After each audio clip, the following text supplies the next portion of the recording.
ஏன் முஸ்லீம் சமூகம் நசுக்கப்படுகின்றது, அழிக்கப்படுகின்றது?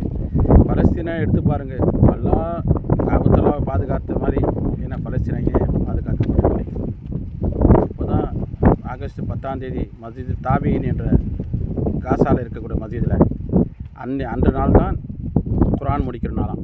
காசாவில் இருக்கிற ஹாஃபிஸுகள்லாம் ஒன்றா சேர்ந்து ஃபஜர் தொழுகை தொழுதுட்டு குரான் ஆரம்பிக்கிற நேரத்தில் பாமா போட்டு அழித்தான்.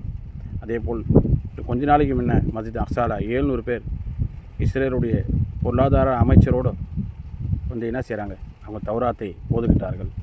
அதே போல் கொஞ்ச நாளைக்கு முன்ன மஞ்ச மாட்டை எடுத்துகிட்டு வந்து என்ன செய்கிறாங்க, பூஜை செய்கிறாங்க. இவ்வளோதான் நடக்குது. ஏன் அல்லாஹ் தடுக்கவில்லை என்று சொன்னால், ஆனால் இந்த மாதிரி கடைசி காலத்தில் நம்ம இருக்கிறோம். கடைசி காலத்தில் இந்த மாதிரி சோதனைகள்லாம் வரும். ஆனால் ஹதீஸுடைய கருத்து இருக்கின்றது, இந்த மாதிரி சோதனைகள்லாம் வரும். இதில் நம்ம சபர் செய்யணும். ஏன்னா அல்லாஹ் தஆலா பிடிக்க ஆரம்பிச்சிட்டா அவங்களால தப்பிக்க முடியாது. இதில் ஒரு நன்மை இருக்கின்றது.